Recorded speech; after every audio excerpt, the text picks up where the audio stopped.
Okay, so in this case here, I'm trying to kind of watch the screen and watch this, and I want you to be able to see as much as possible. But anyway, we have two parts that are very, very similar, and I designed it that way because, well, frankly, it just makes it easier on me, and I get to dictate this, again, based upon designing for my manufacturing, not perfect manufacturing. So anyway, so this part right here is very similar, but it's a little different in the sense that this one I actually have to machine from the top and the bottom. Okay, so the legs are going to get screwed down from the top down, and then the upper support actually comes up from the bottom.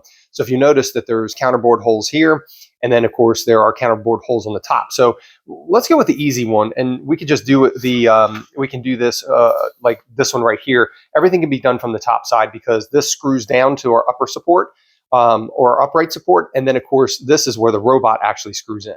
So everything happens from one surface. So this one's going to be a little bit easier to program. So yeah, let's go ahead and jump into this one. We got to give our thing, once we hit program, we have to give it a part number or a program number. So we're just going to do, I don't know, let's say, what's today? I don't even know what today is, but we're going to call it 314. Okay, so today's 314. So we're going to do that. And then we're going to go ahead and hit app set. Now we can go ahead and we have events, right? We have position, drill, mill, arc, pocket frame, repeat, all the other fun stuff. Now, a few other things before we get started.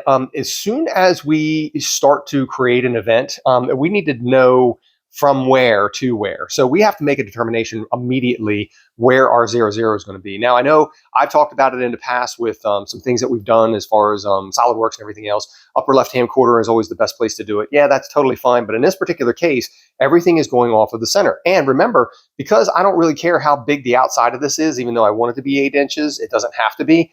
Let's get it center and just go out from there. So center is going to be here. So everything that we think of has got to go from the center out. Oh, and by the way, if you haven't noticed, these are bolt circles, and the bolt circles always go from the center. So let's see what that looks like.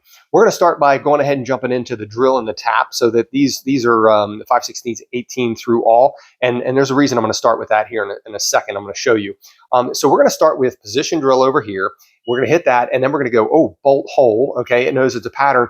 Look at that. It's going to be a bolt pattern. This is absolutely beautiful. So check this out. We have okay, number of holes. There's going to be 4 of those, and then the X center, Y center. We said that's going to be 0. That's going to be the 00 of our part. So let's just put in X. Well, look at that, 0, 0. That's what it's going to be. So we have to set our part up to where that is going to be 0, 0. And then of course the radius of this. Now, 5.197. Okay, that is the actual diameter right there. So that's going to be what's that? 93. So 2.5, or so that's going to be, yeah, 2.5, 2.6. No, it's going to be 2.5093. Okay, so we're going to go 2.5093, and I'm going to verify this just to make sure because I don't want to screw that up. And then of course the angle. So look, it always, this particular controller always goes to this position, like to the right of center, okay, right along that line. So there is no angle to actually put in, but we are going to have to do it for the other one, okay? So in this case, it's going to be 0, so we just hit that. Tool number, we're just going to call it tool number 1, okay? We don't have any cutter compensation, so it really doesn't matter what it is, but we can go ahead and put in the diameter of that, and it's going to be our center drill, so we're just going to call it 0.187. Okay. Now here's a big reason that we're going to do that. Anyway, I'll talk about that. But if we want to look just to make sure that what we have kind of sort of looks like what we want, we're just going to go look. Okay, that's kind of sort of what we're looking for. Now, there's no perspective on how big that is, but we can see that that bolt hole pattern, it goes like out from the right over here, and that's what it does here, and then it goes all the way around. So let's return and go ahead to the next one. So we're going to position drill, bolt hole again. Number of holes is going to be 4 again, and in this case, it's going to be XY center. That's very easiest. Now the radius, okay, that is going to be in here, 2.121. So that's going to be like what, 1.060. Okay, we're going to call that. So the radius is 1.060, and then ab set the angle. Now look, the angle 0 is here, so that's got to be 45. So we're going to go 45 degrees on the angle, and then we're also going to do tool number 1 as well. And we're ab set, and it already knows what the diameter is. Look, it says tool diameter is 187, so that's totally great, right?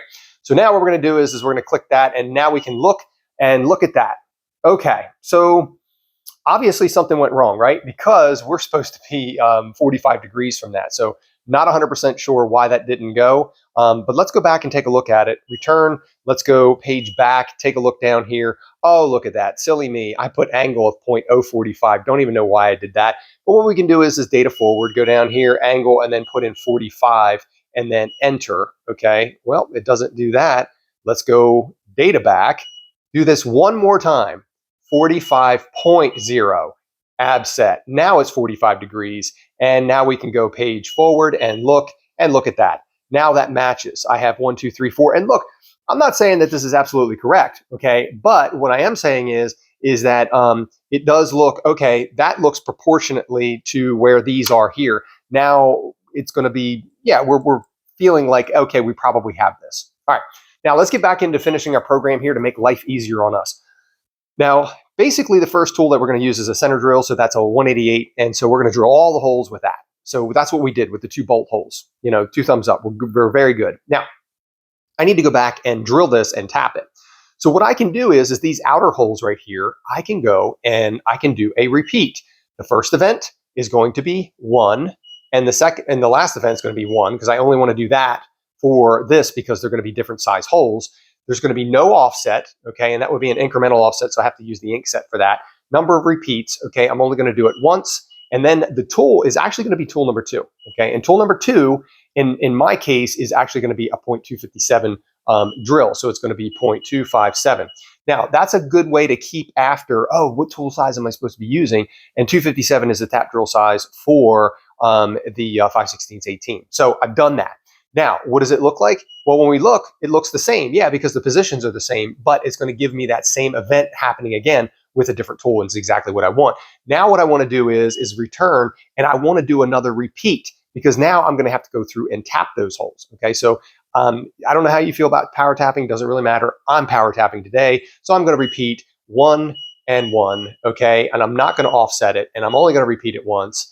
Okay, and then I'm going to use tool number 3, and that tool diameter is going to be 0.3125 because it's going to be a tap. I can't tell it's going to be a tap, but that's what it's going to be. Now, I've gotten that one done. I'm good to go. Now I want to repeat event number 2, okay, for my drill.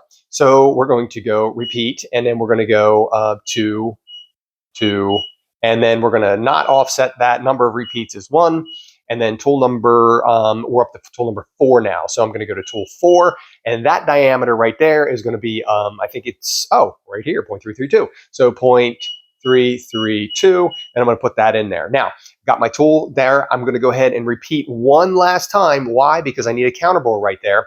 So what I'm going to do is repeat, and I'm going to go 2 and 2, and I'm not going to offset anything. Number of repeats is going to be 1. My tool diameter is going to be 0.5. Remember in the prior video, I talked a little bit about, so tool number 5, okay, offset, and then it's going to be 0.5 in diameter. Remember, I talked about, look, I know this is supposed to be a 531, but the head of my bolt allows me to actually make that a 1/2 inch and makes it a little bit easier. Now, what does it look like? It looks like the same thing that we did before.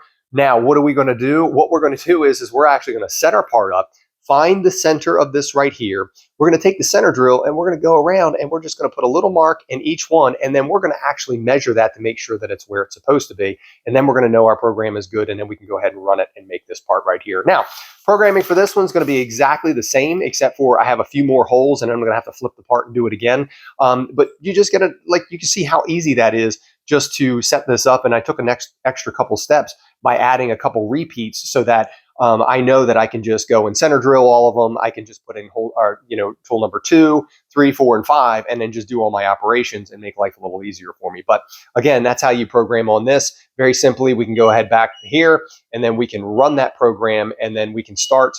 And then when we start, this thing is going to move into position, and then it's up to me to operate the head.